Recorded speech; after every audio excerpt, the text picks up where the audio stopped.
Surrealism began in 1924 in Paris, in this cafe, with this poet, André Breton. Note the hair.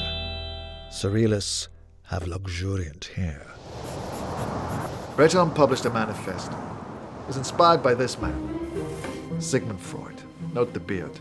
Psychoanalysts have luxuriant beards. Freud wrote a book called The Interpretation of Dreams. He believed that there was a deep layer of the human mind where memory and our most basic instincts were stored. He called it the unconscious mind, since most of the time we were not aware of it. Breton believed art and literature could represent the unconscious mind. These are some of the artists who agreed with him: Salvador Dali, Max Ernst, Merit Oppenheim, Juan Miro, Dorothea Tanning, Yves Tanguy, Lee Miller, René Magritte, Claude Cahun.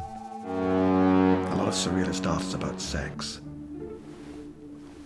This is because Freud believed that the primary motivation for all things in life was sex.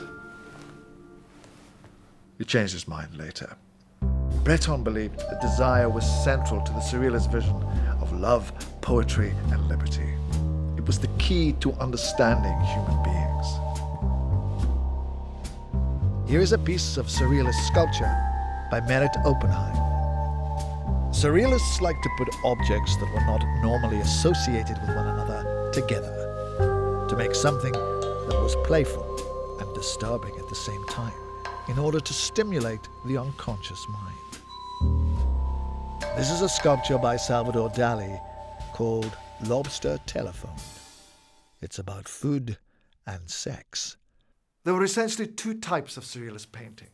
One's about dreams, full of lots of Freudian symbols, like apples, hats, and birds.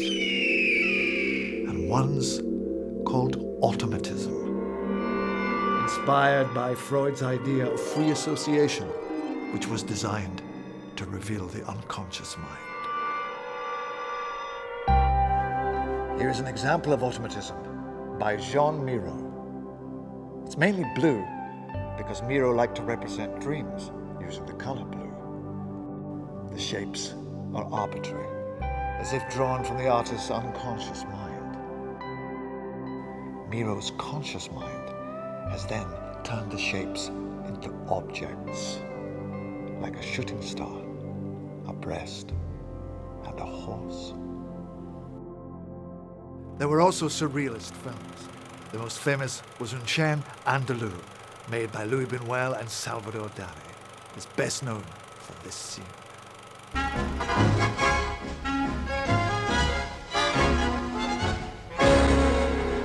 Some people didn't like surrealism. Freud didn't like it.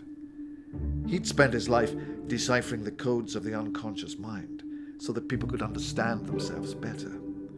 He thought artists should paint the conscious mind, not waste their time painting Freudian symbols like apples, hats, and birds. But surrealism continues to have a huge influence on culture and society today. As Breton said, surrealism is not just an art movement, it's a way of thinking, a way of life, a way of transforming existence.